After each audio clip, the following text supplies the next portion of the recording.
Salut l'équipe, je m'étais juré, mais je m'étais vraiment juré devant tout ce que j'ai de plus cher, de plus jamais me faire avoir. Eh ben cette nuit, je me suis encore fait baiser. Et cette fois-ci, on ne parle même pas d'aller jusqu'en finale NBA, on ne parle même pas de jouer un premier tour de playoff, on parle simplement de gagner un match de play-in à domicile. Et même là, les Clippers me l'ont fait à l'envers. Je me sens sale ce matin au réveil. Alors, heureux? Non, pas vraiment. Les Clippers, c'est vraiment ce conte de fées qui finit toujours mal. Un peu comme ce gars qui nous fait croire qu'il sort avec une princesse sortie de nulle part, alors qu'on sait très bien que dans le fond, ce n'est qu'un nuage de fumée enrobé avec une odeur de toilette post-testicrousti. Avec les Clippers, même quand on n'entend rien, on est quand même déçu. Et à ce jeu-là, ils sont vraiment imbattables. Et on a beau changer les joueurs, le logo, la salle, le proprio même, l'ADN même de cette franchise, elle, ne changera jamais. La lose avec un grand L pour lamentable ou laxatif. Hier soir, les Clippers ont une nouvelle fois fait honneur à leur ADN. En même temps, quand c'est dans les gènes, dur de changer ça.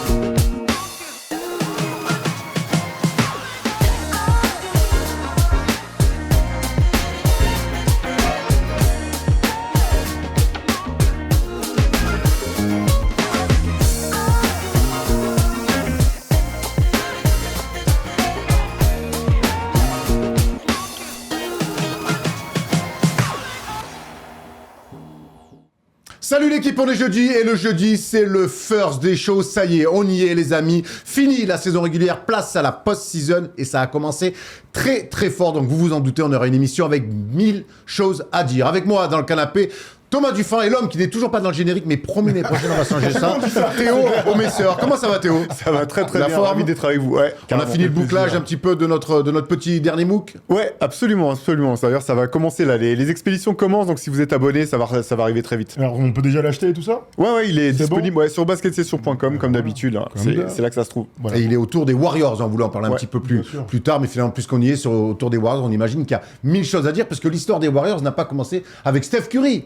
Ouais, c'est ça. L'idée, c'était de faire un petit bilan finalement de cette dynastie un peu atypique, 10 ans d'excellence, 4 titres en 7 ans, et de revenir sur tout ça, bien sûr, mais aussi, comme tu l'as dit, sur les équipes d'avant, les joueurs qui ont marqué l'histoire, des perspectives aussi sur Steve Kerr, Stephen Curry, Kevin Durant, quelles images ils vont laisser dans la ligue, et puis pour cette histoire des Warriors.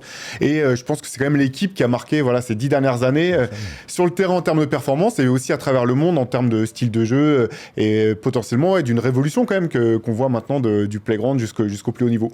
Ceci est une révolution, voilà. Vous auriez pu dire Steve Kerr. Tu as bien un joli tissu, mon Thomas. Alors, plus qu'un joli tissu, c'est une annonce que j'ai à faire aujourd'hui. L'année prochaine, malheureusement, je ne serai plus dans le First Day Show, je ne serai plus chez First Team. J'ai été recruté par le directeur du recrutement international de la fac de Santa Clara, Erwan. Mais c'est normal. L'année prochaine, j'ai décidé de partir tenter ma chance, comme plein de jeunes prospects, dont je fais partie apparemment, aux États-Unis en NCAA. Alain Guillou, qui est juste là, directeur du recrutement international, m'a proposé un contrat que je ne peux pas refuser. $700 par mois. Apparemment, c'est ce qui se fait aux États-Unis. Mais regarde pas comme ça, j'ai été obligé d'accepter. $700 pour jouer au basket? Oui. Mais ils ont vu les images à la hoops un peu ou pas? Mais il est venu hier, il a dit c'est bon, on y va. En plus, il m'a dit que le coach ne pouvait avoir que des hauts QI basket sur le terrain. J'y serai, donc j'espère que vous serez avec moi. En plus, il y a plein de francophones. Oui, je vous l'annonce. On est que sur le QI, sur le cardio, c'est pas intéressant. C'est QI, Q et c'est tout. Oh non. J'ai des grosses fesses quoi. Ah voilà, mais d'accord. arrêtez d'avoir l'esprit mal placé. En tout cas, Santa Clara, hey, j'arrive.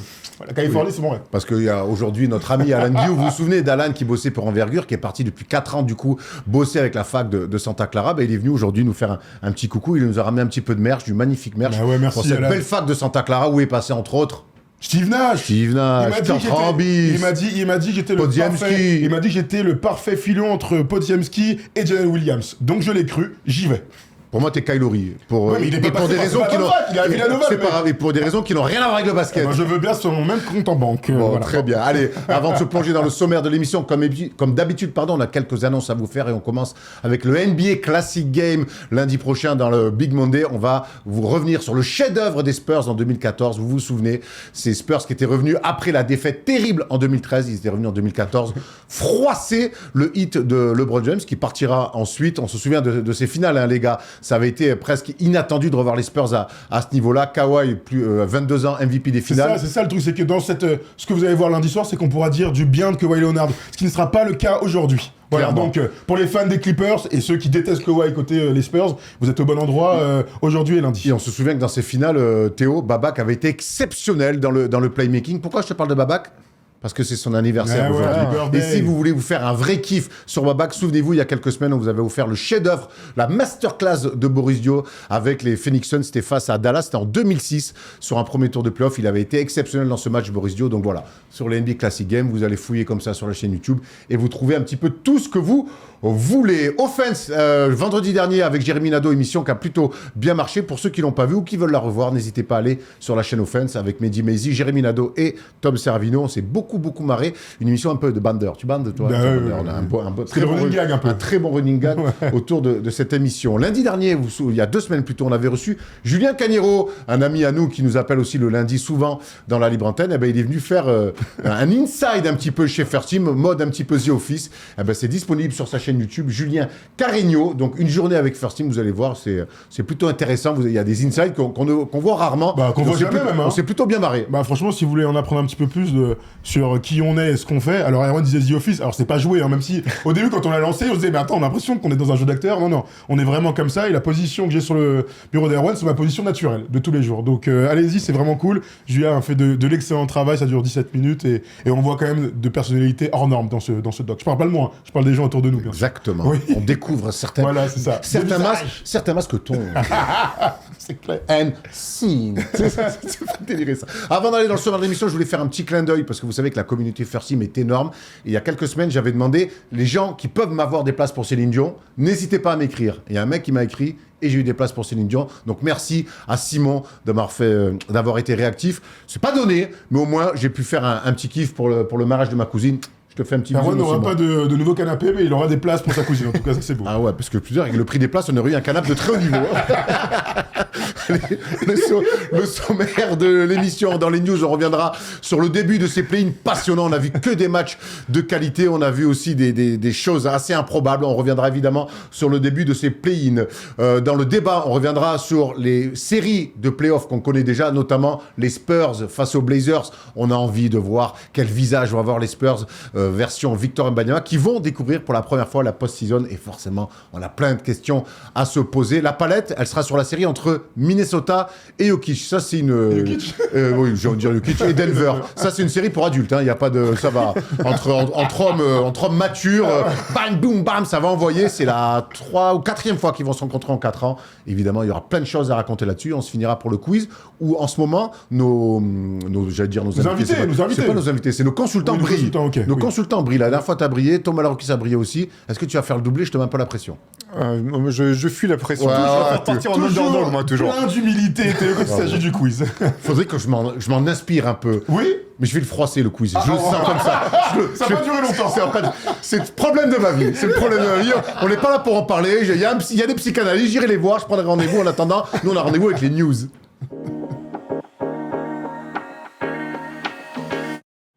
Allez, on commence avec le plus chaud et le plus fou. C'est le match hier soir entre les Warriors et les Clippers. C'est les Clippers qui recevaient ce match de play-in. Match où les Clippers étaient favoris. Match où les Clippers ont dominé la majeure partie du match, mais match où les Clippers, une nouvelle fois, ont fait caca culotte, se sont fait attraper par les Warriors, 126-121 dans un dernier quart-temps exceptionnel. On va évidemment revenir en longueur sur ce nouveau couac côté Kawhi Leonard et côté Clippers, mais d'abord on veut rendre hommage au GOAT, rendre hommage aux Warriors, rendre hommage à Steph Curry qui a fait un match exceptionnel et notamment un dernier quart-temps fantastique, 35 points pour notre ami et il a complètement tué mis à silence tous les fans des Clippers.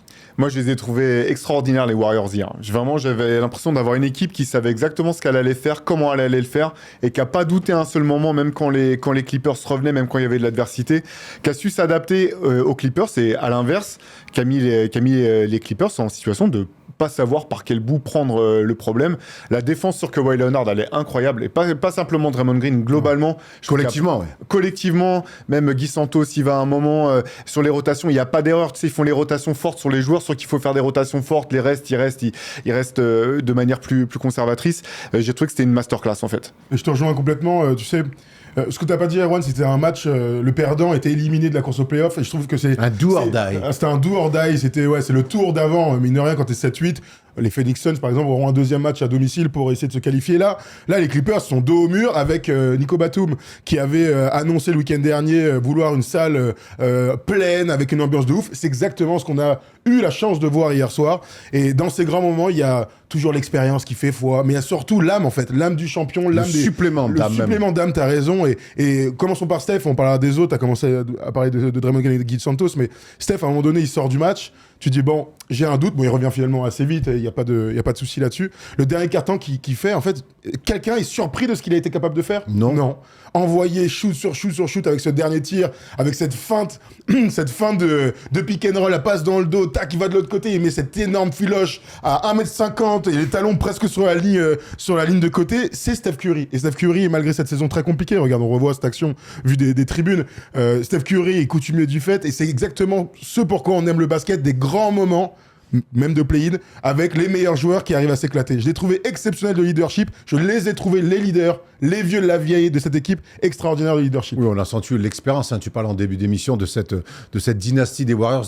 Hier, on a vu une équipe qui connaît le chemin des grands matchs, qui sait comment gagner des grands matchs, et ça s'est senti. Mais tu as raison, des deux côtés du terrain, à qui on donne la balle, dans quel moment.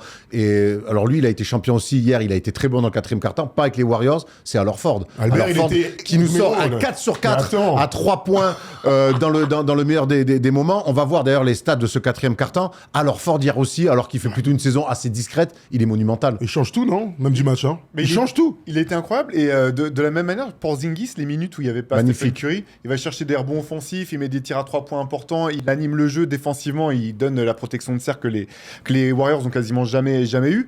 T'as l'impression que tout cliquait limite. Tu sais, hier, j'étais un petit peu déçu en me disant...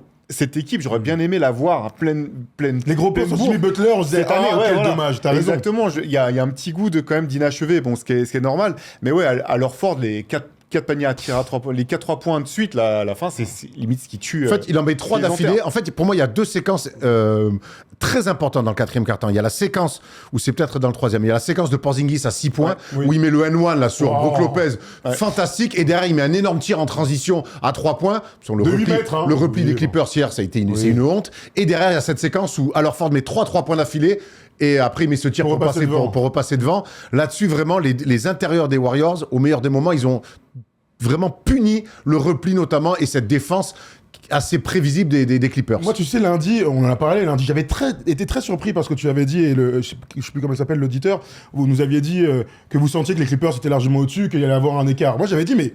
Enfin, c'est oublier ce que sont les Warriors, c'est-à-dire dans les moments de play-in, ces dernières années, en play-off beaucoup moins, mais en play-in, ils arrivent toujours à élever leur niveau de jeu. Ils ont tellement l'habitude de jouer dur et de mettre des tirs grâce aux lieutenants qui font changer et basculer les matchs.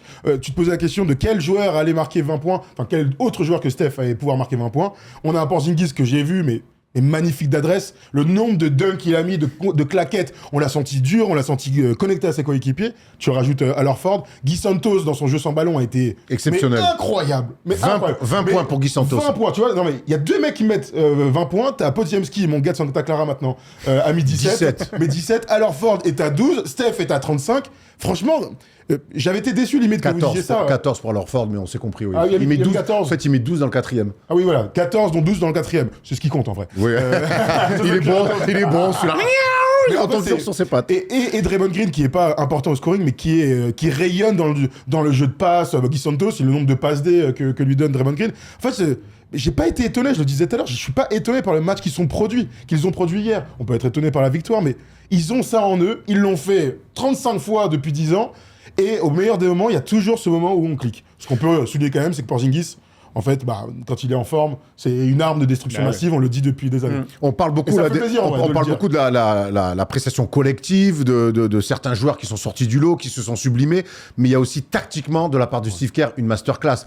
Déjà en attaque, de jouer ce 5-out qui a été un vrai casse-tête pour Tyronn Lue, et puis surtout défensivement, d'aller, tu le disais, j'aimerais bien qu'on revienne dessus, d'aller chercher très haut Kawhi Leonard sur le quatrième quart-temps, d'aller même venir le trapper, et puis derrière les rotations, ils ont gagné beaucoup de ballons importants comme ça sur la fin de match. Ouais, ils ont été vraiment excellents. Je trouve qu'ils ont bien mixé pour Kawhi les moments où il laissait simplement Draymond Green ou un défenseur seul sur lui mais très agressif, et les moments où il le blitzait, où il venait faire des prises à deux. Ce fait que j'ai eu le sentiment que Kawhi il était tout le temps en train d'essayer de lire et de comprendre ce qui se passait, et je trouve qu'ils ont bien ciblé un des axes du jeu de Kawhi, c'est qu'en fait c'est pas un passeur extraordinaire, et sous pression il a perdu des ballons.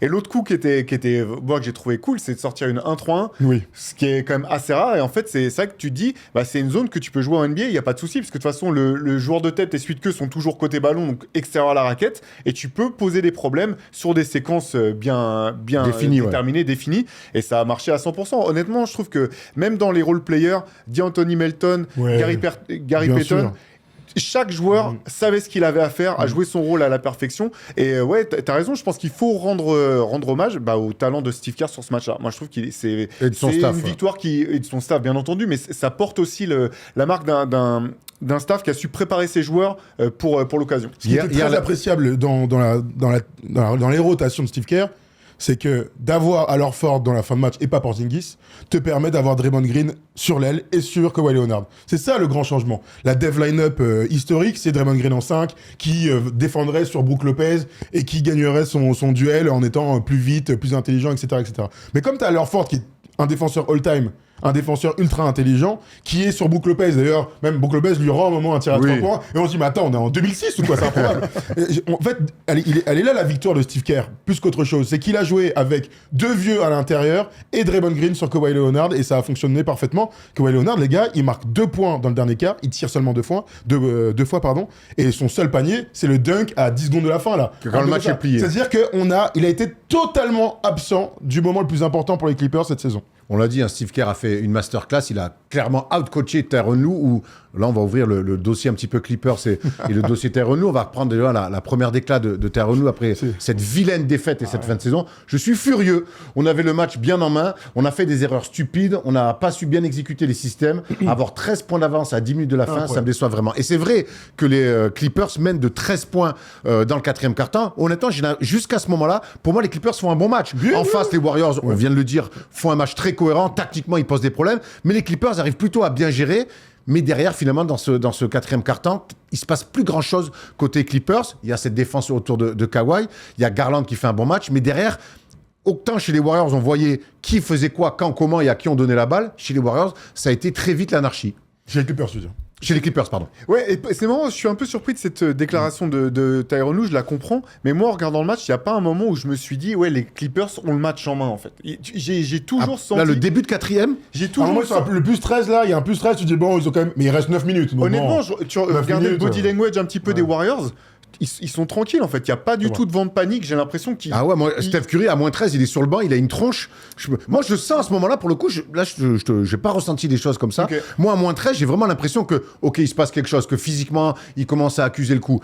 Pour moi, une des bascules, je l'ai dit, il y a cette séquence à 3 points d'Al Horford, il y a celle de Porzingis sur ses 6 points. Ils mènent de 13 points. Les 2 paniers qu'ils encaissent, vous regarderez dans le match, ils donnent un lay-up à DeAndre Melton.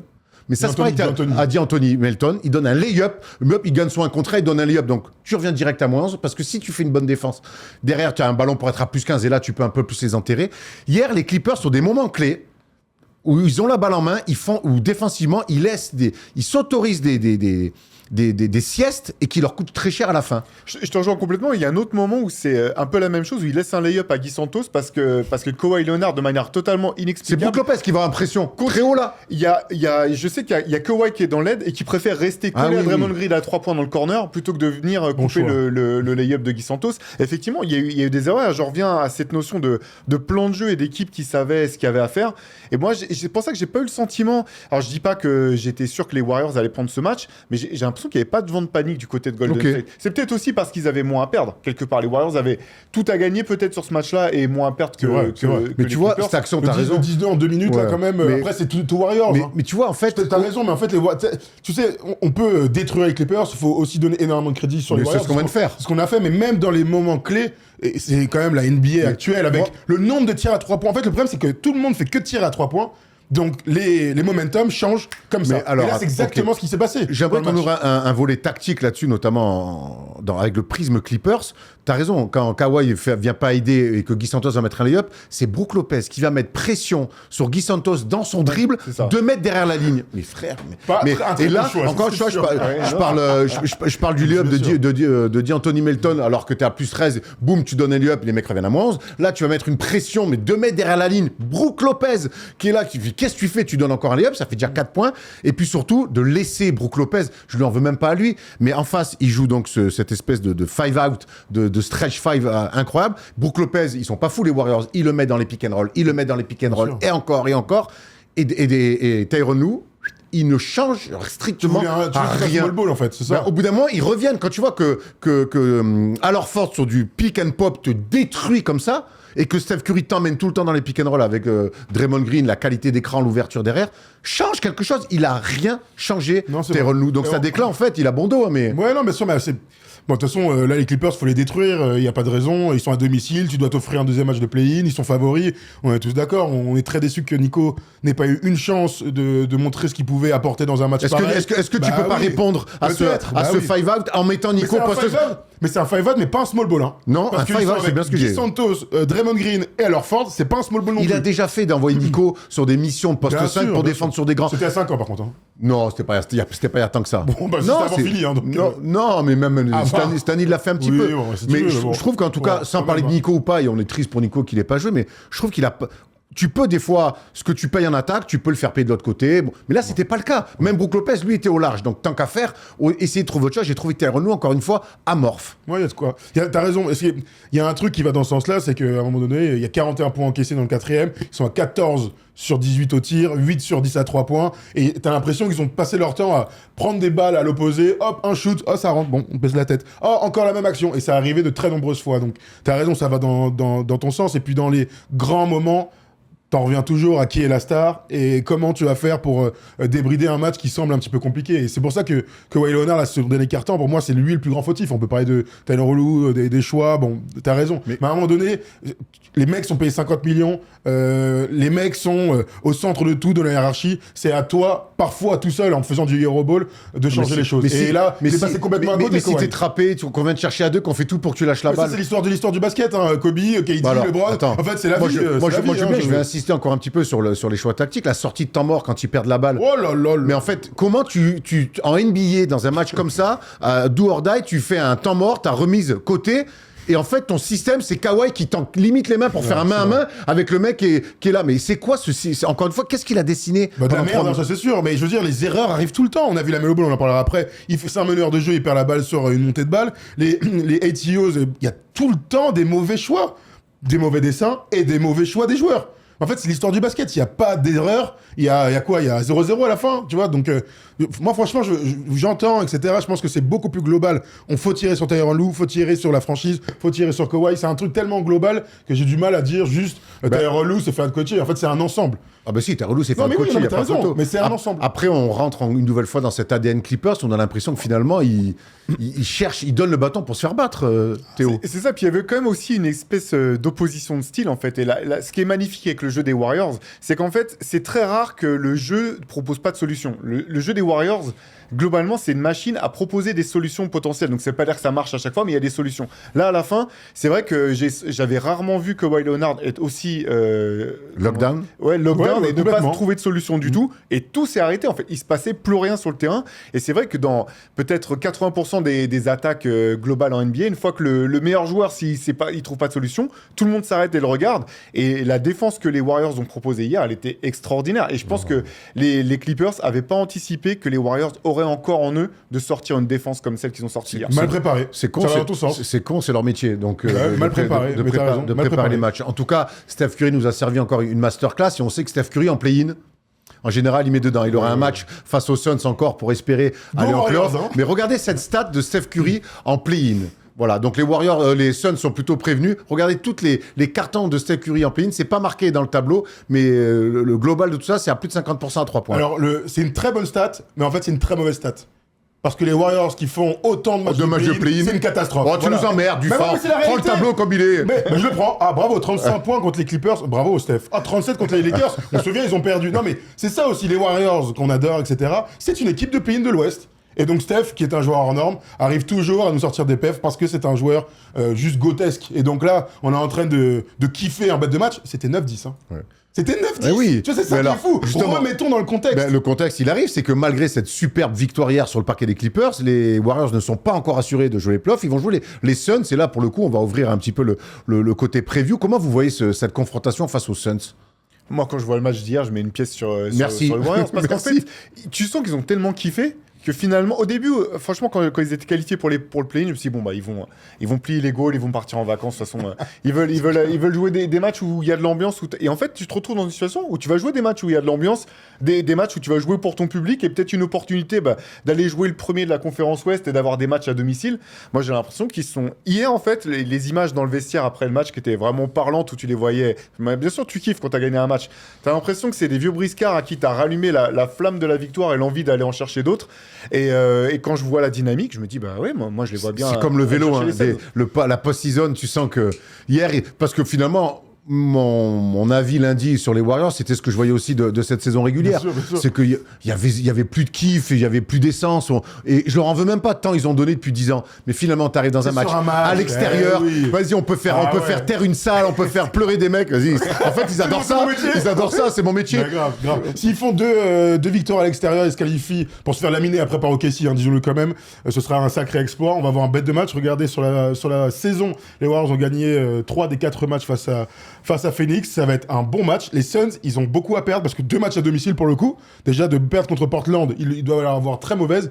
Bah écoute, moi j'espère un match à 250 points marqués avec un money time de folie. Et puis on verra si Devin Booker fera autre chose que Paolo Banchero hier et donc se réveillera ou que Kawhi Leonard, parce que tu vois, on a vu Steph là, wouh, mais il y a tous les autres qui se chient un peu dessus dans les fins de match de play-in, et Devin Booker, il nous doit une belle revanche. Regarde la cote de ce match-là où les Suns sont quand même logiquement favoris, mais il y a peut-être une belle cote à aller chercher avec les Warriors à 2,05 si, comme Théo et moi, vous avez été séduits hier par le match des Warriors. Il y a un petit tu dis quoi toi, Erwan? Tu dis quoi? Moi je vois les Warriors, moi aussi, pour la même sur la dynamique d'hier. Quand ils jouent comme ça au basket, c'est trop compliqué. C'est ce jeu sans ballon de mouvement permanent.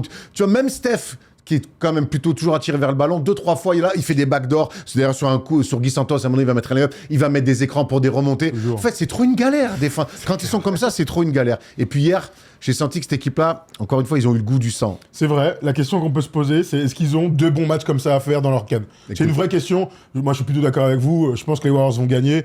Mais voilà, il n'y aura pas d'écart. Il y aura encore un bête de match. Il y aura un money time exceptionnel parce que les Suns sont une bien meilleure équipe cette saison, au moins en saison régulière en tout cas. En tout cas, on se régale dans ces play-in, vraiment. On a vu 4 bons matchs. Ouais, 4 très très bons matchs de basket. Ouais. Le moins bon d'ailleurs de ces 4 matchs de basket, c'était Sixers-Orlando. On va passer du côté de l'Est. Ça restait quand même un bon match. Et comme on se disait, si ce match-là, c'est le moins bon des 4, c'est qu'on a vu 4 très bons matchs de basket. Finalement, Philadelphie s'impose logiquement 109-97. Ils ont dû un petit peu piocher face à Orlando, mais Tyrese Maxey et mon Paul George qui vraiment me régalent de malade. Ah ouais, la ventoline. Prenez la ventoline, exceptionnelle. Hier, on a vu des Sixers s'imposer à domicile, des Sixers qui retrouveront les Hornets, on en parlera après, mais hier, on a vu des Sixers dominants chez eux. Ouais, ils ont fait le match qu'il fallait.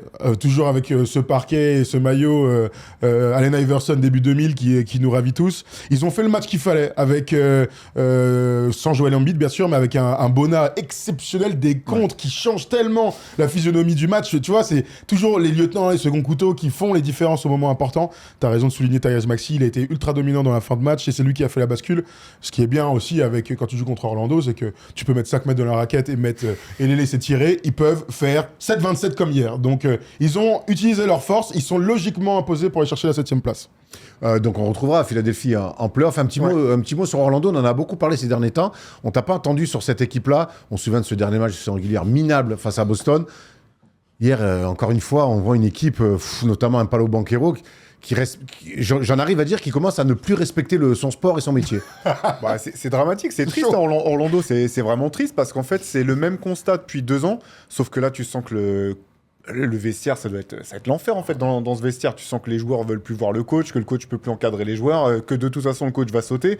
Et il y a un moment sur des matchs comme ça, tu les prends si tu fais corps. Et des fois, tu peux faire corps pour ton coach. Tu vois. Et là, c'est clairement pas le cas. Ils ont tous envie de se barrer. Moi, je trouve ça dramatique, honnêtement, parce qu'il y a vraiment du talent dans cette équipe. Il y a plein de talent, mais je vois pas comment ça peut prendre. Et je te rejoins, hier, le match, il va dans ce sens-là. Le match de Franz Wagner, tu parlais de Paolo Banchero, je sais pas si vous avez vu les edits, mais ça commence à le comparer avec Ben Simmons, le mec qui refuse. En deuxième mi-temps, il refuse 3 tirs grand ouverts pour prendre un tir au bout des 24. Mais qu'est-ce que tu fais ? Il refuse, et quand il les prend, des briques, des trucs dans le corner, la balle touche à peine le cercle. C'est la fin d'un cycle, mais il y a encore un match à jouer, c'est ça qui est fou. Il y a un match à gagner pour te qualifier en play-off. Il y a un match à gagner, ça sera les Hornets. Puisque les Hornets ont battu, il y a 2 jours de ça, le Miami Heat, on va revenir sur ce match. Déjà un match d'exception, victoire 127-126. On s'est régalé vraiment dans ce match-là. Mais c'est un match forcément où il y a eu de la polémique. On va reparler évidemment de la Melo Ball avec ses 30 points et ses 10 passes, mais surtout ce très vilain geste sur Bam Adebayo qui va sortir Bam Adebayo du match. C'est pour l'instant une action qui va être revue pour l'NBA. Il a pris 35 000 € d'amende. 35 000 d'amende et pas de suspension. Et pas de suspension. Mais bon, il surtout. prend 35 000 d'amende. C'est un truc de fou. On la revoit vite fait pour ceux qui l'ont peut-être raté hier. Alors, il y a beaucoup de choses à dire. Le ralenti est catastrophique. Le mec fait exprès de mettre une balayette à un mec de 2,10 m et qui se fracasse le coccyx. Et c'est le début du deuxième quart. Et on le reverra pas, Bam Adebayo dans le match. C'est une catastrophe. Ce qui est fou, c'est que personne n'a fait gaffe à cette action pendant le match. C'est-à-dire que là, on a tous vu le ralenti après coup. Enfin, ceux qui ont vu le match, ça se passe 1 ou 2 minutes après. Les arbitres n'ont rien vu. Les joueurs n'ont rien vu. Ça a continué comme ça. Il n'y a pas eu de faute, pas de flagrante. Et dans les règles NBA, tu peux pas revenir s'il n'y a pas eu de coup de sifflet. Donc, j'ai pas envie de faire comme le Real Madrid hier. C'est une injustice. Mais c'est vrai que l'impact de cette action en fait, change complètement la narrative pour Miami. Tu sors le meilleur joueur du match qui en plus fait une entame de match sur Moussa Diabaté. On t'aime bien Moussa, mais t'as quand même pris un peu la grêle là sur le début de match face à Bam Adebayo. On t'en veut pas, mais en tout cas, Bam Adebayo, non taken. Bam Adebayo en tout cas était en phase sur ce début de match. C'est vrai que sa sortie, elle change forcément la suite de la rencontre. Moi, j'avoue, je comprends pas en fait même la sanction au bout du compte, parce que la NBA est là à vouloir imposer que les joueurs jouent un certain nombre de matchs, aller vérifier si les mecs sont pas laissés au repos pour une raison qui serait pas réelle.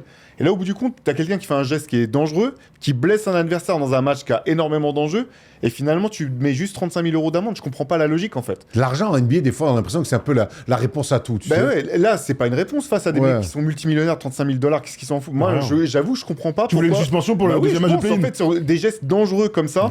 Et tu peux pas dire qu'il a pas fait exprès, quoi. À un moment donné, le mec. Ah non, là, les images. Il a fait déjà une dinguerie un peu par les images sont à charge. Eric Spoelstra, il était pas content, hein, on s'imagine bien. Voilà ce qu'il a déclaré. Ça n'a pas sa place dans le sport.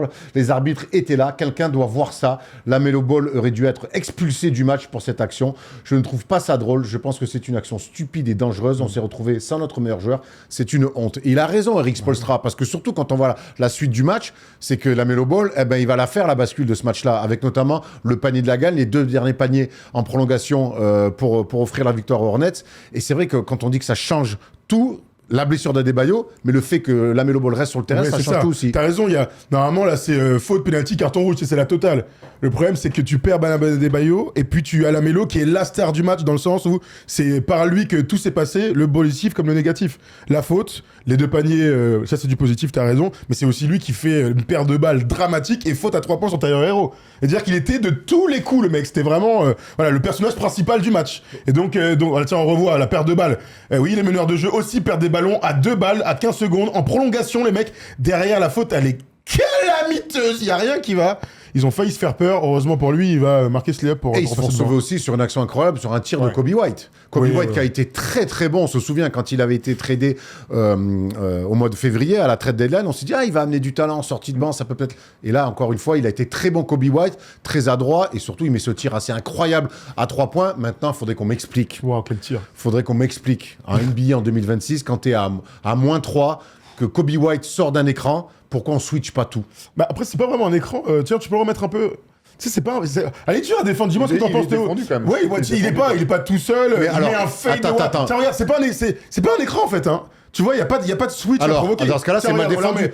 on leur dû faire une palette là-dessus pour s'en mettre. Oui. Mais regarde, vas-y, Erwan, on la En fait, regarde moi, ensemble. ce que je parle, alors, l'écran Wow. est pas posé, mais en fait, déjà, tu dois couper la ligne de passe. À partir du moment où des joueurs comme ça ont la balle dans les mains, même si c'est bien défendu, la décision ne t'appartient Tu te plus. trouves pas un peu dur quand tu revois les images Si, là mais c'est la Hier, on en a réalité. discuté, Mais- mais là, quand je revois, franchement, Pelle Larsson, il y est. Enfin, je veux dire, il a pas 2 mètres derrière. Le tir, la prise de balle, tout est dur. Ma théorie, dans mon bureau, dans mon canapé, dans mon Ah, siège, voilà. très confortable, évidemment, il est beau. ma théorie, c'est que faut couper. À partir du moment où le mec a la balle dans les mains, qu'il pose ses appuis, attraper, shooter, même si t'as la main dans le visage, sur des joueurs type Kobe White ou encore plus fort, la décision ne t'appartient plus.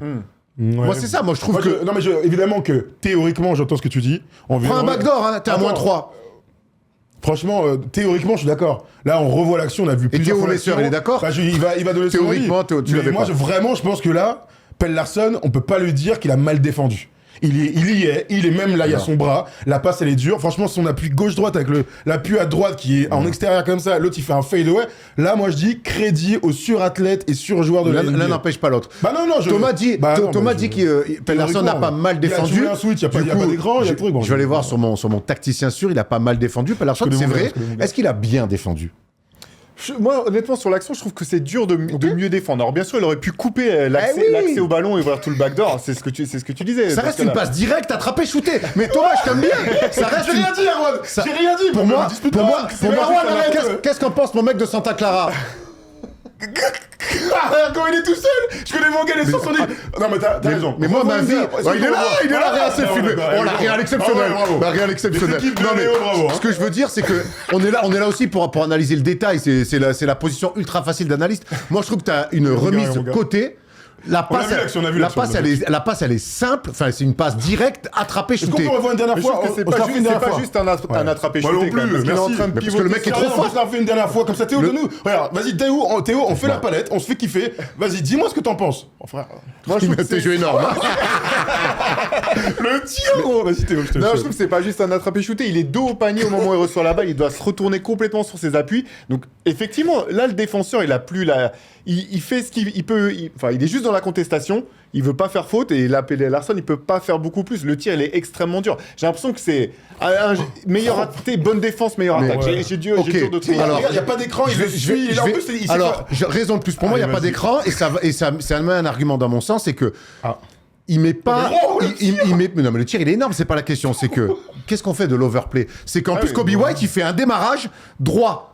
Donc au bout d'un moment, coupe-le, t'es à moins 3 en fait. C'est ça en fait, on est dans le détail et c'est pour ça qu'on fait ces émissions. On adore, vous n'êtes pas d'accord, vous trouvez ça dur. Moi je dis ça dans les commentaires, régalez-vous de nous dire. Et évidemment, je sais que c'est très dur, mais en tout cas c'est une situation sur laquelle je voulais parler avec vous parce que il démarre Kobe White, Pelle Larsson c'est quand même un mec qui a des cannes, coupe la balle. Pour moi, c'est une passe qui arrive. Après, et on en revient, évidemment que c'est un tir énorme qui est contesté, mais des joueurs de ce niveau-là, ils mettent ces tirs. J'ai une question d'accord. du coup. Allez, sur un shooter comme Kobe White, tu penses que c'est plus dur pour lui de mettre le tir après avoir été coupé du ballon, recevoir la balle et mettre un dribble vers sa gauche, ou prendre le tir vers sa droite comme il le met à 3 points? Moi, je trouve que celui-là, il est beaucoup plus dur. Moi, je sais pas, Il est moi sans vraiment sens. les sorties d'écran pour les shooters comme ça, attrapés, une fois que t'as mis tes appuis. Ah, mais il se retourne pas dans sa sortie d'écran, il se retrouve pas face au cercle, il est dos au cercle. Oui, quasiment. certes, Il est là, mais le une fois, tir. moi je te dis, une fois que tu mets tes appuis, après les mecs, c'est toujours pareil. Tu sens le shoot, on le sait, hein, ça part des pieds. Quand tes deux appuis sont bien mis, après, Erwan, je sais que c'est t'es plus têtu, entre tes je sais mains. que tu es très têtu, je le sais. Je sais, mais là, franchement, je te connais. Mais non, mais- là, on a revu ensemble. mais on analyse. Je vais, Moi, je vais j'adore, je vais hein. découper la séquence, je vais envoyer à Guillaume Vizade. Ah ben oui, à mon Guy. Voilà. Ah bah, on mais va quoi envoyer à tous nos gars mais- et on va leur dire est-ce que vous êtes plutôt d'accord Eh. avec Erwan? Est-ce que si Pelle Larsson était dans votre joueur, vous l'auriez détruit comme Mais Erwan même- vient de le faire? Non, mais je suis. Ouais, je t'embête. Moi, j'adore, mais on Ah. est là pour ça. Et c'est mon rôle. Mais non, mais moi, je m'en régale. Moi, je suis coach, je pense que j'ai un peu le seum. Coupe, overplay, couper sur le. Tu sors d'un temps mort en plus. Tu sors d'un temps mort. Bon, bref, allez, on va. Allez, on va enchaîner. Allez, vas-y. Tiens, Donc, il du l'a coup- remis, on voit toute l'action. Franchement, trop gros, mais franchement, la défense, elle est bien, quoi. Donc, en fait, sur le démarrage, C'est il bon, peut commence pas être pas, overplay. Bon, bref, dites-nous dans les commentaires. Non, mais personne ne répond sur le fait qu'il peut pas être Oh, mais overplay. gros, non, mais attends. Ton argument, c'est il a mis un bête de tir. Mais c'est pas Mais le ouais, débat. vrai. C'est pas le débat. Non, mon argument, c'est on peut toujours mieux faire dans la vie. Franchement, Pelle Larsson, là, il est à 90% bonne défense. Allez. C'est Kobe White qui se jette en arrière, touffe en arrière. Filoche. Oh. Bravo. Mais moi, Bello. j'ai crié dans mon canapé, c'est exceptionnel. On vit pour ces actions-là. Maintenant, je fais un peu Zarma, le tacticien, un peu d'Allemagne de l'Est pour dire on aurait dû couper la balle, on est là. Regarde, et ça donne une séquence exceptionnelle. C'est ça un excellent présentateur. Prends-en de la graine pour le lundi soir. Maintenant, on aura Charlotte face au Magic. Honnêtement, on a tous envie de voir Charlotte en play-off. Le Magic nous fait chier sur cette fin de saison. Et en plus, les Hornets ont battu 3 fois sur 4 le Magic cette saison. On a tous envie de voir le Magic, Orlando en vacances et le Magic en play-off. Hornets, hein. Ouais, puis la dynamique, elle est dans ce sens-là, parce que Orlando, on en a parlé, il n'y a rien qui va. Et les Hornets, je pense qu'ils doivent repartir de ce match quand même en se disant qu'ils ont eu de la chance de le prendre. Parce que franchement, le match, alors bien sûr, la Melo Ball, il est extraordinaire sur la fin, mais il arrose comme c'est pas permis, et il fait pas jouer son équipe pendant tout le match. Donc là, si je suis le coach, je le prends en disant bravo pour la fin de match, mais pour le prochain, on peut pas jouer comme ça. Donc, Au grand détriment de Cole Maple. On va pas c'est citer son nom, mais qui a été moi, en tout cas, si je suis Jamal Mosley, toutes les sorties d'écran de Kobe White, je dis overplay, les gars. Parce que en plus, leur spécialité la défense à Orlando cette année. Est-ce qu'on a mis les cotes de ce match-là, Tom? Excuse-moi, j'ai pas suivi, je regardais des bêtises dans mes notes. Est-ce qu'on a les cotes sur ce match entre Orlando et les Hornets? Voilà, vous voyez. Orlando, à l'extérieur, grand favori. Orlando à domicile. Wow. Bon, écoutez, on est tous d'accord, plus ou moins en tout cas, et on a envie de voir cette belle équipe de Hornets retrouver les playoffs. Voilà, on a fait le tour en tout cas dans les news. Avant d'aller dans le débat, c'est les playoffs. Donc, qui dit playoff dit braquette, Thomas, s'il te plaît, braquette. On va commencer. Thomas et moi, on a fait un braquette. Théo, tu vas évidemment les commenter comme tu sais très bien le faire. On va commencer avec le braquette de Thomas, qui voit une finale entre les Nuggets et les Celtics et qui voit les Nuggets champions avec un parcours, mon ami. Bonjour. Absolument. Hier dans Clutch, allez voir l'émission sur la Wuna TV avec Erwan et Rémi. On faisait des petites prédictions libres. Ma prédiction la plus difficile, c'est qu'il n'y aura pas d'upset au premier tour. Donc ça donne le Thunder, quoi qu'il arrive, face aux Suns, aux Warriors qui passent. En bas, les Spurs battent contre Portland. Minnesota, Denver, on en parle dans un instant. Denver passe en 7, c'est mon autre tech. Et donc les Lakers passent. Je sais, celle-là, elle est dure. Il faut parfois se convaincre. Voilà, voilà. Bon, un partout après les 2 premiers matchs à LA, retour de Luka, ça finit en 7. Voilà, c'est une théorie comme une autre. Erwan le disait, moi je crois énormément en Denver, on y reviendra un petit peu plus tard. Et de l'autre côté, du coup, les upsets potentiels, c'est évidemment le Atlanta-New York et c'est le Cavs Toronto. Ça, je te laisserai. La seule chose que je veux dire sur mon bracket, c'est que j'ai l'impression, comme tout le monde, que Boston est la meilleure équipe de l'Est et que Denver va battre OKC et que Denver ira en finale NBA après avoir joué 21 matchs, qui serait un record dans sa conférence Ouest. Donc 3 fois 7 affrontements sur chaque série. Ça n'a jamais arrivé, je suis allé regarder hier, le plus grand total de matchs sur un run de playoff, c'était en 2008, les Celtics, ils avaient joué 26 matchs. Ils avaient fait Game 7, et après Game 6, dans ce run qu'ils ont vu évidemment être champion. Voilà. Écoute, je suis très excité parce que la conférence Ouest va nous offrir, je pense, au moins 4 séries exceptionnelles all-time limit. Théo, un petit retour sur ce bracket? Ouais, c'est intéressant. Je pense que j'ai vu à 2-3 choses près. Oublie les Lakers, ça ne regarde pas les Lakers, ça je le sais. Non, mais comme toi, par contre, sur les upsets, je vois pas non plus d'upsets sur le premier tour. Donc les Lakers, tu les vois passer? Sur le... À part les Lakers. Oui, non, pardon, à part les Lakers. Un 4-5, c'est un upset-touné. C'est vrai. Moi, j'en vois quelques-uns. Pardon, excuse-moi, mais tu disais Denver champion. Moi, j'aurais vu Denver champion. Plus qu'OKC. C'est ça le truc. Voilà, c'est l'un ou l'autre. Donc, vu ce que j'ai vu de Denver ces dernières semaines, et j'ai balancé pas mal tout au long de la saison autour des Nuggets, ouais, je pense que c'est l'équipe qui peut taper OKC, ouais. Très Écoute, on va voir. En tout cas, moi, mon bracket, je vois OKC champion et je vois quelques petites différences, notamment avec Thomas. Je vois donc les Rockets passer face aux Lakers, notamment. Je vois les Spurs, comme Thomas, s'arrêter en demi-finale de conf. Une finale de conf à l'ouest entre donc Denver et OKC. Celle-là, on en rêve aussi. Par contre, je vois moi OKC passer. Je vois OKC aller en finale. Je vois OKC être champion. À l'est, vous le voyez, pas grand-chose de différent avec Thomas pour aller en finale. Je vois Boston qui est pour nous la meilleure équipe de l'Est. On en dira certainement un petit mot. Par contre, je vois l'upset de Toronto. Je vois vraiment Toronto sortir les Cavs de Théo. Je pense que les Cavs, il y a un truc qui n'a pas matché. Et de ce que je connais de cette équipe-là sur les 3 dernières saisons, je vois vraiment Toronto arriver libéré d'avoir déjà réussi sa saison. Une équipe dure, une équipe pas simple à défendre avec beaucoup de talent offensif. Et je vois Toronto faire l'upset.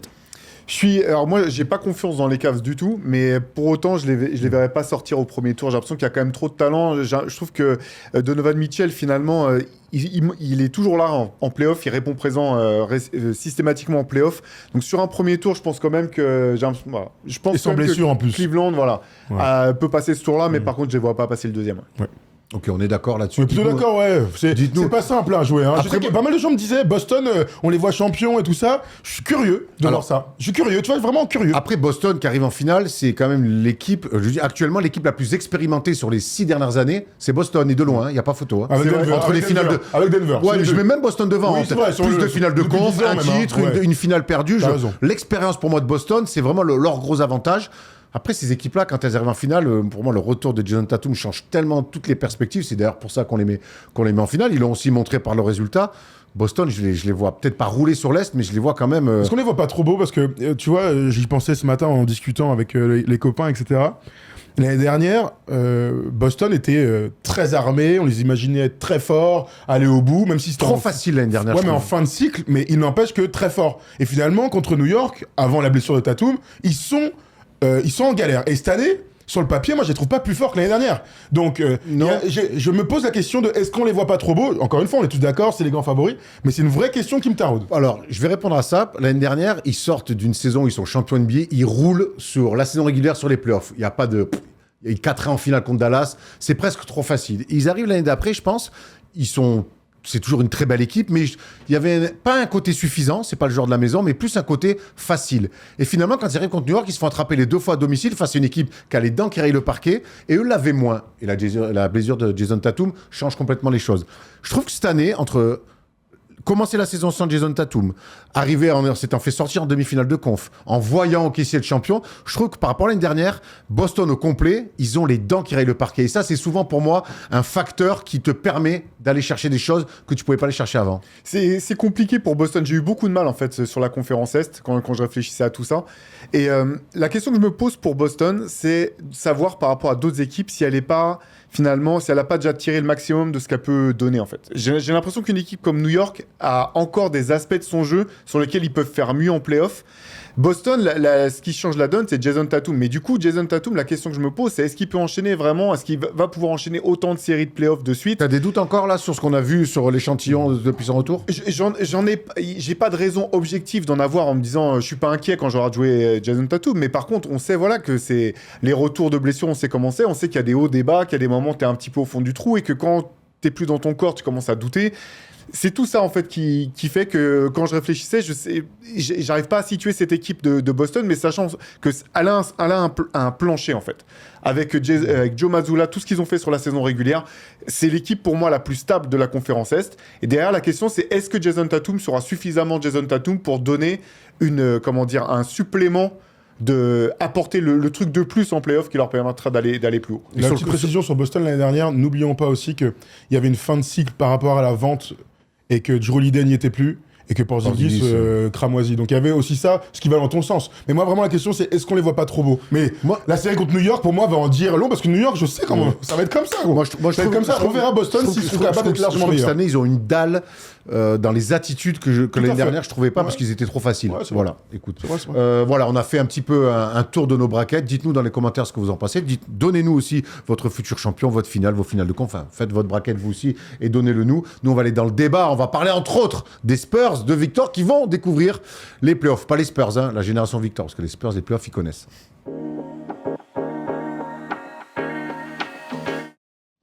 Alors avant d'aller dans la série entre les Spurs et les Blazers, on ira ensuite dans une autre série. On va pas faire toutes les séries, mais vous le savez, lundi, on ira dans les autres séries dont on n'a pas parlé. De vendredi, dans Clutch, on va aussi aller sur des séries dont on n'a pas parlé aujourd'hui. Donc, pas la peine de vous énerver. Vous savez qu'il y a beaucoup de choses à dire en playoff. Et forcément, que ça soit sur First Team ou sur la Wina TV, on parlera de tous les amis. Donc, pas la peine de s'énerver dans son canapé avec son petit paquet de chips. Allez, on va ouvrir évidemment sur la... Tu t'imagines comme ça, toi, avec leur paquet de chips? Ouais, je suis Radis, chips. peut-être concombre, non, on connaît nos gars, c'est bientôt l'été. Tu prends pas une seconde. connais nos gars. On va commencer avec la série qui nous excite un petit peu le plus, évidemment. C'est les Spurs de Victor Wembanyama qui vont donc retrouver les Portland Trail Blazers après leur belle victoire face aux Suns. Et regardez, sur la saison, les Spurs mènent 2-1 face à Portland. Alors ça veut tout et surtout rien dire parce que sur ces 3 matchs, Victor n'a pas joué. Voilà, Luke Cornett était titulaire à chaque fois. Il y a eu un match quand même le 9 avril, vous vous souvenez, il n'y a pas longtemps, un bon match disputé pour le coup. On peut imaginer une série qui va l'être dans les matchs. Chaque match devrait valoir son petit pesant de cacahuètes. Les Blazers sont prouvés avec cette victoire à Phoenix qu'il faudrait compter sur eux, qu'ils sont solides, qu'il y a une vraie cohésion et que Deni Avdija est une vraie star. Il a été All-Star pour la première fois. On a vu un joueur au-dessus de la mêlée dans ce play-in. Donc moi je suis vachement excité, bien sûr, pour beaucoup de choses. Imaginez Victor pour la première fois en play-off. Imaginez cette équipe qu'on n'imaginait pas aussi forte en début de saison, mais qui est ultra spectaculaire des deux côtés du terrain. On entre dans ces playoffs avec une fibre toute particulière pour ces Spurs et beaucoup d'attentes. Ouais, mais moi je suis assez serein quand même pour les Spurs à l'approche des playoffs. On a parlé souvent de leur jeunesse, mais c'est une équipe qui est atypique. Je pense que on peut pas leur mettre l'étiquette habituelle de jeune équipe qui va découvrir au fur et à mesure. Parce que j'ai le sentiment qu'en saison régulière, ils ont traité des matchs de saison régulière comme des matchs de playoffs quasiment, en se donnant des objectifs, en disant ok, si quand on va les croiser, on va vouloir les taper. Quand on va jouer Denver, ça sera pas des matchs anodins. Quand on va jouer les Rockets, ça va pas être des matchs anodins. Donc moi j'ai l'impression que les Spurs ils seront prêts et déterminés pour leur premier playoff. On va regarder un petit peu les clés de cette série, même si on le sait, hein, honnêtement, les Spurs sont largement favoris face à ces Trail Blazers. Le statut de favori en playoff, c'est quand même quelque part une nouveauté aussi pour cette équipe. On sait que ça peut peut-être changer un peu 2-3 trucs dans les têtes, même si on a du mal à y croire. Qui va défendre sur Victor Wembanyama? Ça va être intéressant côté Blazers. Et donc ensuite, j'ai la caméra plein fer. Vas-y, Tom, prends-le. Avdija va-t-il faire gagner des matchs? Exactement. On l'a vu en tout cas qu'il a fait gagner un match très important. On va commencer d'abord par le premier point, le statut des Spurs en playoff. Là, ils n'arrivent pas avec un statut de jeune loup, ils arrivent quasiment avec un statut de favori. En tout cas, sur cette série, il n'y a pas photo. Ouais, et puis j'ai l'impression que c'est le genre de choses qu'ils veulent en fait. Souvent on dit que la personnalité d'une équipe est soit à l'image de son coach, soit à l'image de son meilleur joueur. Là, c'est clairement Victor qui donne sa personnalité à cette équipe, et c'est une équipe qui veut avoir un statut, qui veut défendre son statut, qui veut montrer que c'est pas un statut surfait. Et j'ai l'impression que tu prends tous les joueurs derrière Victor, c'est tous comme ça, quoi. Castle, il est comme ça. Dylan Harper, il pipe pas un mot. C'est que des mecs qui arrivent visage fermé, même en saison régulière. Tu as l'impression que tu demandes s'il y a un bif personnel. Non, les mecs, c'est des professionnels et ils veulent démonter tout le monde. Et moi, j'ai l'impression que cette attitude, c'est parfait pour entamer des playoffs. Ce qui va être intéressant de voir, c'est à quel point Harrison Barnes lui qui a connu ce statut avec les Warriors on arrive, on est champion et il va falloir qu'on répète les efforts. Il a perdu la finale de 2016, mais moi, j'en attends beaucoup d'un mec comme ça. Alors, bien sûr, dans le jeu, même si son rôle a changé ces derniers temps, il sort du banc.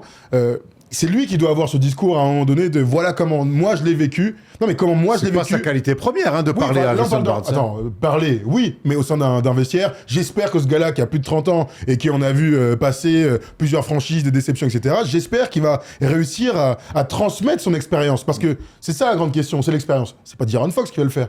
Il a joué 7 matchs de playoff. Luke Cornett peut avoir ce truc-là. Nous, avec les Celtics, on était surattendu, machin. On a réussi à le faire et voilà ce qu'on a mis en place. Et c'est là aussi où, quand on parle de vestiaire, les vétérans vont être ultra importants pour justement assumer ce truc de favori. Parce que le truc de favori, c'est que parfois, tu vas te brûler les ailes. Et c'est la grande question qu'on peut se poser, c'est est-ce qu'ils vont pas surjouer et donc déjouer, alors peut-être pas face à Portland, mais sur les tours qui vont arriver. Mais même face à Portland, c'est toutes les questions qu'on se pose. Et alors, eux, ils ont l'air sur deux. Et Théo, tu les rejoins là-dessus. Et on a envie de les rejoindre. Maintenant, on est un peu comme Saint-Thomas. On a envie que ça commence. On a envie de les voir, ces Spurs, avec ce nouveau statut en play-off. Et là, pour moi, dans une série où ils seront ultra favoris, ça va être aussi intéressant de voir s'ils leur roulent dessus ou si finalement ils arrivent à se compliquer la vie. Une des questions dans cette série, ça va être qui et comment défendre sur Victor. On sait qu'il y a 2-3 soldats côté Blazers, notamment avec Toumani Camara. On sait que c'est des profils, en général, qu'on aime envoyer sur Victor, des mecs de 2 mètres, tankés, bons défenseurs. Comment on imagine la défense autour de Victor Wembanyama côté Blazers? C'est une bonne question. En tout cas, il va pas envoyer Donovan Clingan. En tout cas, ils ont des mecs. C'est-à-dire que sur le poste de pivot, il y a Donovan Clingan qui fait une super deuxième saison et qui est un des meilleurs rebondeurs de la NBA avec son petit shoot, qui est un profil costaud et qui peut pas suivre Victor. honnêtement, il peut pas le suivre. Ils ont Robert Williams qu'on a revu cette saison et qui, lui, encore, on parle d'expérience, a connu des grands moments avec les Celtics et qui est un profil de pivot rim runner bondissant, intéressant dans un duel. Et sinon, ils ont les postes 4, t'as raison, de Toumani Camara à Jérémy Grant. S'il a envie de s'y mettre, on l'a déjà vu, c'était il y a 10 ans presque, un peu moins de 10 ans avec Denver, mais c'est des profils qui peuvent embêter Victor. Tout dépend de Victor, c'est ça aussi la réalité. Donc, on a hâte de voir comment Portland va lui rentrer dedans. C'est aussi une affaire de défense collective. Est-ce que Thiago Splitter, dans son book, là, dans son playbook, il a des défenses pour embêter Victor? Bon, c'est une question un peu rhétorique. Il faut qu'il les vende, parce qu'il va faire de l'argent s'il a ça. C'est clair. T'en dis quoi, toi? Comment ils vont commencer? C'est une bonne question. Honnêtement, je pense que Klingon a vraiment un rôle à jouer. Alors, pas tant, bien sûr, il peut pas tenir seul Victor, mais plutôt dans les aides et dans le contact, en fait. Je pense qu'ils vont essayer de le contacter en permanence, de lui mettre des taquets. Klingon, on se rend pas compte de la taille du gars. Hein. C'est quand même comme ça aussi. Hein. C'est un bœuf. C'est un menhir. Hein. Ah ouais, c'est un menhir. Exactement. Même Obélix, il a du mal à le lever, le mec. Ça t'a plu, ça, menhir, hein? Ça fait rire derrière, hein? On commence à faire des blagues avec des mecs qui sont derrière les caméras, c'est exceptionnel. C'est ça, mec. Et là, c'est là, quand il va changer son axe et on va voir la tête du gars. Mec, on est des mecs d'antenne, gros. On est des mecs d'antenne. Rien des bêtes. Bon, comment il commence alors? Qu'est-ce qu'on a envie de voir? Je pense qu'ils vont essayer, ils vont tenter cette technique qui va être d'essayer de le fatiguer, de l'épuiser, de lui mettre des taquets, d'avoir toujours des mecs qui sont en contact, etc. Je pense pas que ça suffira, honnêtement. Mais Klingon, c'est un mec qui sait garder ses coudes hauts quand il le faut. C'est un mec qui a essayé de jeter Dylan Brooks au sol dans le dernier match. C'est pas un mec qui se laissera faire facilement. Après, pour moi, faut pas l'envoyer en 1-1. Hein. T'es obligé Non, de commencer comme ça, dis, non? en fait. Ah non, pour moi, même au début de match, tous les grands pivots un peu qui ont des gros problèmes sur les déplacements latéraux, Victor, c'est money in the bank. D'accord. Victor, quand je vois ses entames de match, c'est quand la dernière fois où il commence, il met 10 points d'affilée. Mais mettre un pivot à l'ancienne en plus sur Victor, c'est sûr, c'est moyen de prendre un 12-0 d'entrée. J'entends ce que tu dis, le problème c'est qu'il y a un match-up à jouer et que Donovan Clingan il va pas jouer sur Devin Vassell, il va pas défendre sur Devin Vassell, il va pas défendre sur Julian Champagny, il va pas défendre sur Stephen Castle, il va pas défendre sur De'Aaron Fox. Donc moi je pense que ça va être intéressant. Donc moi je pense qu'il va commencer sur Victor un peu logiquement. Numérairement, il faut quand même matcher la taille des mecs et tu peux changer, une série c'est long. Mais au début du match 1, je pense quand même que ça va être le match-up proposé par Thiago Splitter. Moi, j'en suis revenu, quoi qu'il arrive, début de match, début de série, après tu changes, mettre un pivot pur face à Victor. C'est une bonne question. Moi, je suis là pour poser des questions, gros. Non, mais t'as raison. Et en fait, pour moi, il faut le planquer. Par exemple, ce que font les Spurs défensivement, Victor, ils le mettent jamais, rarement. Oui. Mais Klingan, c'est un bon contreur, il est grand. Donc, quelque part... Julian Champagny va à l'opposé, pour moi, le problème avec les Spurs, c'est que faut que tu mettes Klingan en aide et qu'il défende quelque part avec le moins bon shooter de l'équipe. C'est qui Non, mais c'est un vrai casse-tête. Donc t'es d'accord avec moi, il va défendre sur Victor.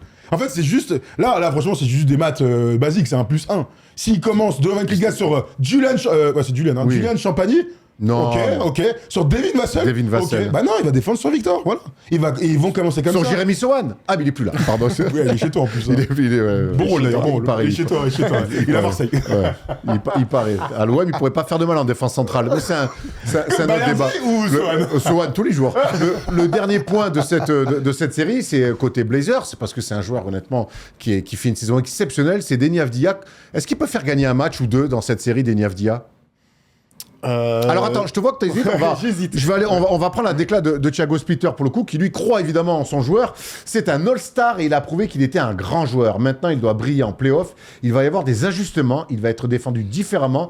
Le basket en play-off est différent. Et ce soir, nous avons pu en avoir eu un premier aperçu. C'est évidemment au sortir du match et de la victoire face aux Suns. Alors oui, dans l'absolu, bien sûr qu'il peut faire gagner un match. Maintenant, je pense que ça va lui faire bizarre de jouer face à ses Spurs parce que la grande force de Deni Avdija, on le sait, hein, c'est le drive vers le cercle. On en parlait avant de commencer le met dedans aussi. De jeu Oui, il met dedans. Mais jusqu'à présent, il n'y avait pas un mec comme Victor pour protéger le cercle.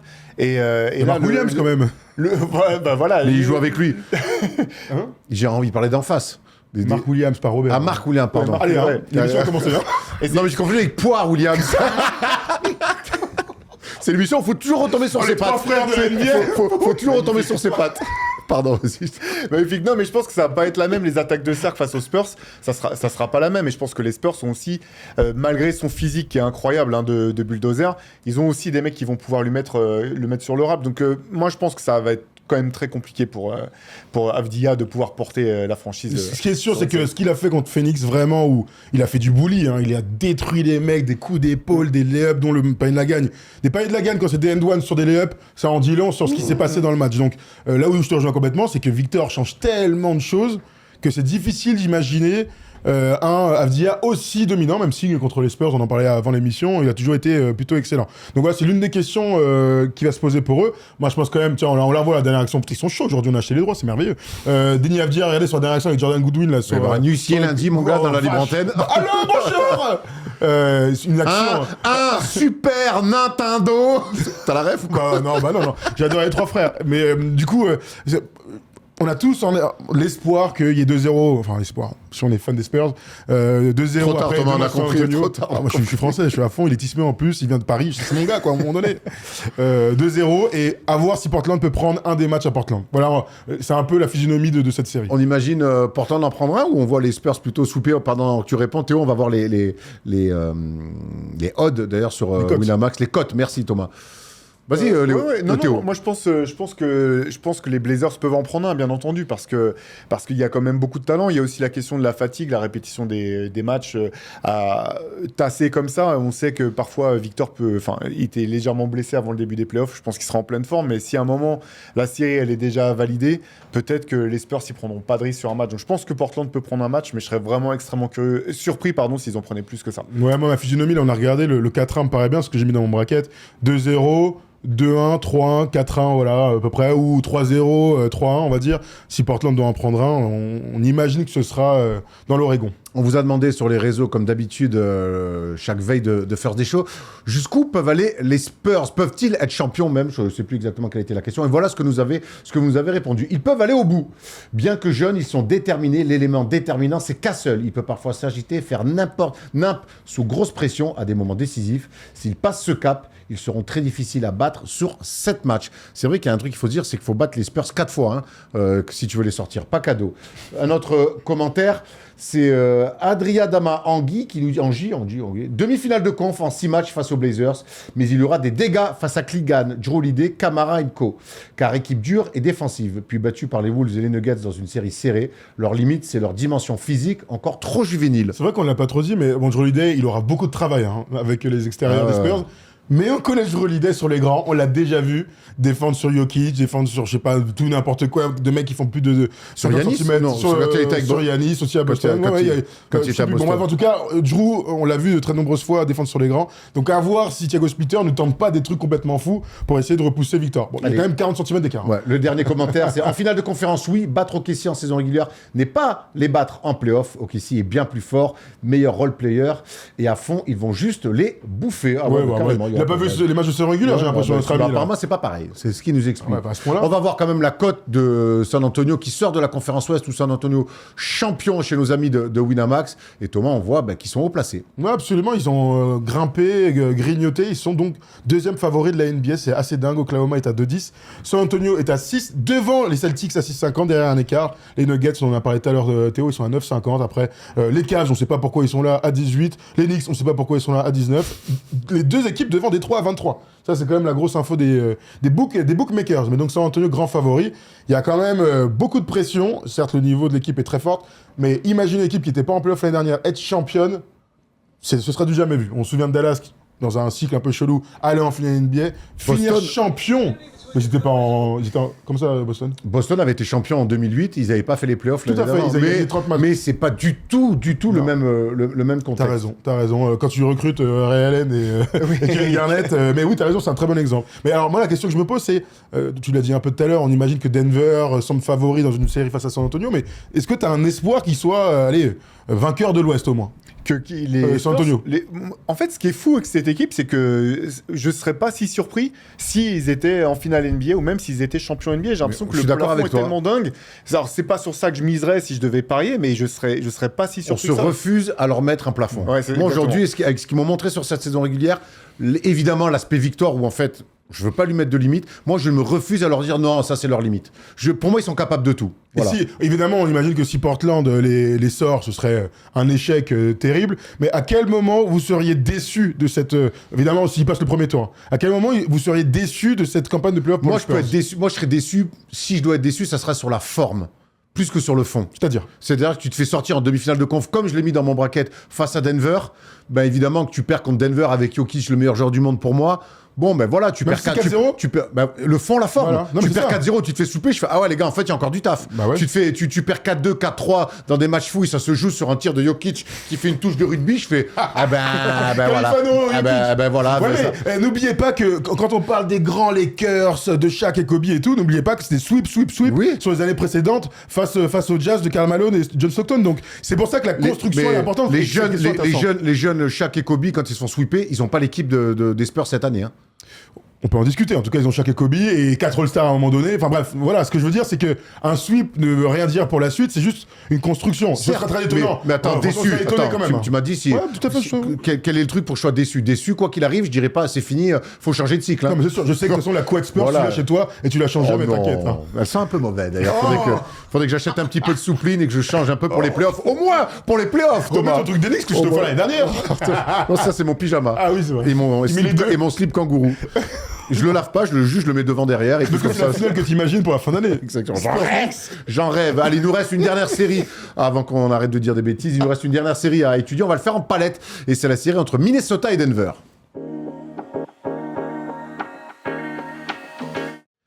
Ils vont se croiser pour la 3e fois en 4 saisons, les Wolves et les Nuggets. Et c'est chaque fois des séries au couteau, avec notamment des grosses défenses, des joueurs qui se montent, Jokic d'un côté, Anthony Edwards.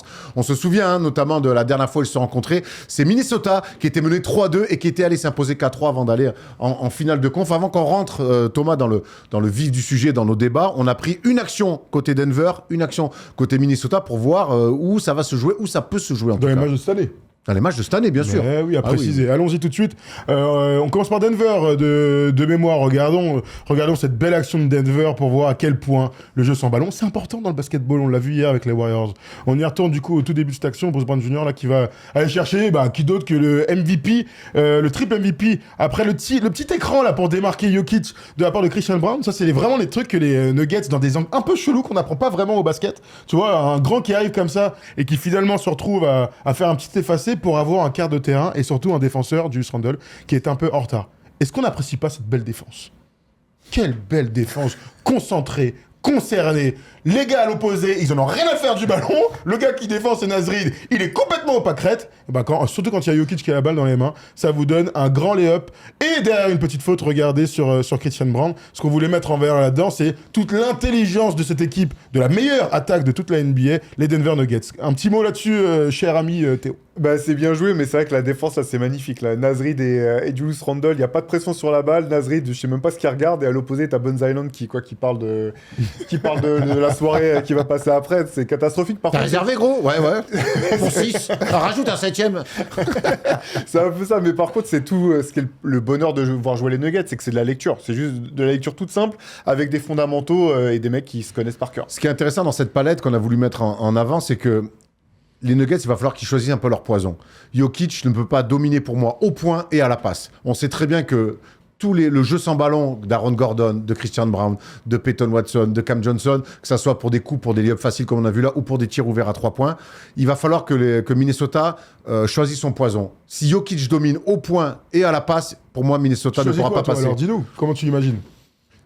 C'est une bonne question. Non, mais c'est une bonne question parce que s'ils dominent par la passe, ça veut dire qu'il y a beaucoup de joueurs des Nuggets qui vont être dans le rythme. Ah bah oui. Alors que si tu les coupes de la balle, c'est un peu le truc des Jordan Rules, tu vois.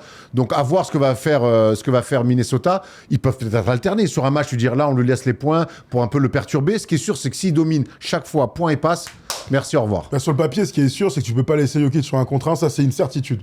Donc forcément, il faut que le mec à l'opposé, qu'il y ait des prises à deux, que la défense collective soit intelligente, mais que quand on dit choisir son poisson, c'est que en général... Poison, on n'est pas au marché.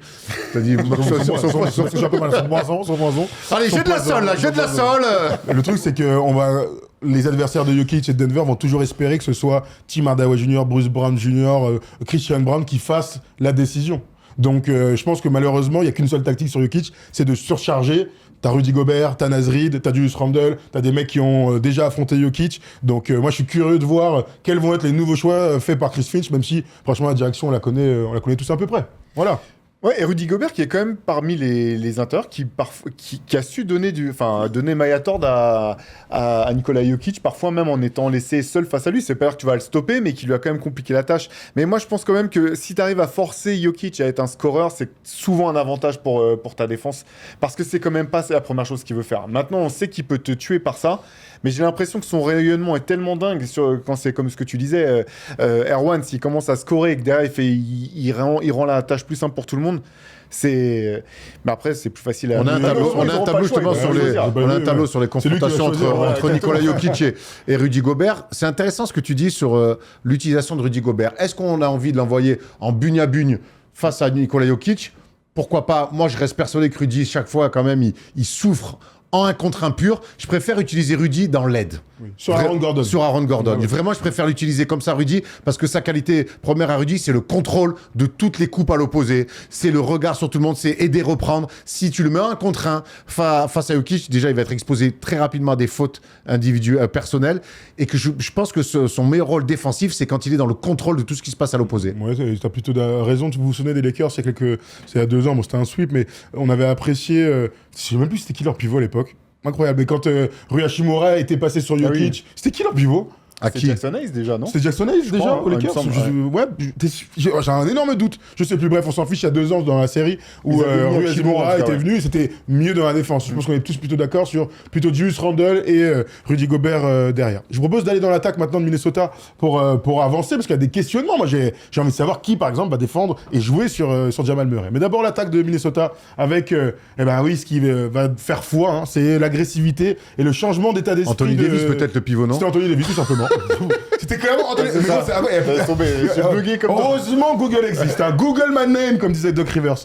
On y retourne, pardon, excusez-moi. On va suivre l'action de Minnesota avec ce pin down pour la sortie. On est sur une remise en jeu côté, regardez. Avec justement Julius Randle qui est complètement laissé à l'air libre. Là, Jokic, il défend à 3 mètres, tranquille. Et là, Anthony Edwards va arriver plein badin. Christian Brown, pour le coup, Erwan, là, il est vraiment en retard. Contrairement à Pelle Larsen tout à l'heure, un bon écran de Julius Randle pour Anthony Edwards. Et là, c'est un truc, je pense que Denver va essayer comme toujours de limiter un maximum. C'est la prise de vitesse sur le drop coverage après pick and roll pour que Anthony Edwards n'ait pas des grands lay-ups comme ça. En fait, on l'a vu tout à l'heure, côté Nuggets, côté Timberwolves, c'est ne pas laisser Jokic dominer par la passe et par les points et ne pas s'oublier sur des lay-ups faciles. Pour moi, là, le côté Nuggets, ça va être de limiter Jokic dans les pick and roll comme ça, parce que je pense que Minnesota va user et surabuser de mettre Jokic dans les pick and roll à chaque fois. Et comme il est tellement important, on sait qu'il arrive à se gérer. Alors, c'est un défenseur intelligent, comme on aime à dire sur Jokic, mais là, intelligent ou pas, ça va beaucoup trop vite sur toi. Et tu vois, le début de la défense où tu dis, il est 3 mètres, il laisse sur Randle, mine de rien, tu laisses une première passe, tu laisses Anthony Edwards prendre de la vitesse, et derrière, sans t'en rendre compte, t'es déjà battu. C'est pas une défense de playoff, c'est aussi important de le dire. Certes. Et tous ces joueurs-là élèvent leur niveau d'intensité. Certes, mais en tout cas, voilà, ça va être très intéressant de voir comment les Nuggets vont essayer de protéger Jokic défensivement et comment Minnesota va essayer de l'exposer défensivement. Tu veux répondre à ça? Ouais, c'est... La question, c'est ça. C'est de toute façon comment les Nuggets vont pouvoir faire pour ne pas avoir besoin que Jokic fasse tout sur le terrain en permanence, en attaque et en défense aussi dans les aides. Et effectivement, lancer, qu'est-ce que tu peux contre Anthony Edwards? Personne ne peut rien faire, t'as raison. La question que je me pose en voyant l'action, c'est si Christian Brown, je sais pas pourquoi Christian Brown a suivi en fait sur l'écran, pourquoi il n'est pas tout de suite passé sous le pic pour forcer finalement Anthony Edwards à repartir de l'autre côté. Tu sais pourquoi? Je pense ça. Ouais, je sais pourquoi? Parce que où c'est demandé au-dessus, mais parce que Jokic, il est dans un truc où en fait, il communique pas. Où tu sticks, tu dis et tu fais passe derrière, il y a une communication. Ou alors tu recules, tu fais passe là. Le problème, c'est que Jokic, il est... Alors, encore une fois, c'est une défense de son régulière. Il est dans sa propre gestion. Mais en fait, moi, c'est toujours pareil. Il faut que le mec qui défend sur le poseur d'écran, il soit vocal, il ait une attitude pour rassurer le mec qui monte. Tu fais quoi? Si tu passes au-dessus, je me montre. Tu vois, là, Jokic, il est en mode, il est en flip-flop. Il est en flip-flop. L'une des questions qu'on va se poser... Flip-flop, non, les claquettes. Flip-flop. Flip-flop. Flip-flop. Très bien. Flip-flap, Comme flap, c'est le dribble de Ronaldinho. Tout à fait, la virgule. Non, l'une des grandes questions qu'on peut aussi se poser dans une série, si on veut un peu ouvrir, on n'a pas cité son nom, c'est Jamal Murray. Et je suis très curieux de savoir ce que vont faire les Wolves sur lui. J'ai absolument pas envie de voir Anthony Edwards, à part dans les grands moments sur lui. Donc, à qui revient un patate chose? Ayo Dosunmu est l'un des rouages les plus passionnants. C'est la première fois qu'on va le voir en playoff, hein. Donc j'ai envie de voir ce qu'il va être capable de donner. Bones Island, à quel point il va pouvoir avoir de l'impact sur cette série. Parce qu'en face, Jamal Murray, c'est le début des playoffs. En général, c'est là où il arrive dans son jardin, il est royal et il va détruire tout le monde. On sait qu'il est en forme, il fait la meilleure saison de sa carrière en saison régulière, première fois All-Star, etc. Franchement, si l'équipe de Denver est à son niveau escompté, pour moi, c'est une série qui va se terminer au mieux en 6. Au mieux en 6. On doit citer son nom aussi, hein. Tu parles de Bones Island, Asumnu, t'as raison, mais Julius Randle. Ah oui, C'est quand même un mec, déjà. on connaît sa qualité en saison régulière, c'est un magnifique joueur de basket. On sait qu'en playoff, L'année dernière, il a été bon. l'année dernière était bon, mais donc c'est un mec qui doit être bon. Face à Aaron Gordon, duel merveilleux. Exactement, c'est un mec qui doit être bon. Il doit être dans la continuité de sa superbe saison Est-ce que régulière. t'as un doute sur toi? De moins en moins. Ouais, Julius Randle, d'abord effectif, là, personne parle de lui. De moins en moins. Informé, hein. De moins en moins sur Julius Randle. C'est pas trop On est long, tous je les d'accord. attends, hein. Ouais. Non, moi ce qui me gêne avec les Wolves, c'est plutôt leur inconstance tout au long de l'année, où finalement, d'un match sur l'autre, on ne savait pas à quoi s'attendre. Et l'an dernier, en playoff, Anthony Edwards avait été surprenant parfois de passivité. Et là, il ne pourra pas se permettre d'être passif face à cette équipe des Nuggets au premier tour. Alors, je sais bien que les Wolves ont parfois eu du succès face à Denver, mais là, Denver, j'ai l'impression qu'ils sont largement meilleurs. Ils sont largement meilleurs. En tout cas, l'équipe qui reste sur 2 finales de conf, c'est pas Denver, c'est Minnesota. Minnesota a quand même toujours en prouvé. six, hein. Minnesota a quand même prouvé sur les 2 dernières années que c'est une équipe régulière pour aller en finale de conf. Et c'est pas rien d'aller en finale de conf 2 années d'affilée au vu de l'hégémonie de la conférence Ouest. Voilà, on a fait le tour sur cette série-là. Je vous dis, on en a oublié. Demain, rendez-vous 17h sur la Wina TV pour parler des autres séries, évidemment, avec Tom Serravino qui sera à la presse et il y aura Thomas Larokis et moi. Vous savez, vous alternez entre First Team le lundi soir et le jeudi, la Wina TV le mercredi et le vendredi. Et comme ça, on ira sur toutes les séries de playoffs. Messieurs, vous avez été très bons. On a le droit de finir avec un petit kiff et on va se faire un quiz.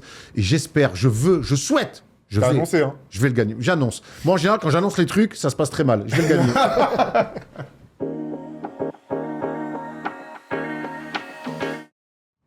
Allez, qui dit fin d'émission, dit quiz, et qui dit preview, dit que vous avez pris beaucoup de temps, les gars. Donc il me reste très peu de temps pour faire le qui suis-je. Pour t'habiller aussi, il te restait très peu de temps.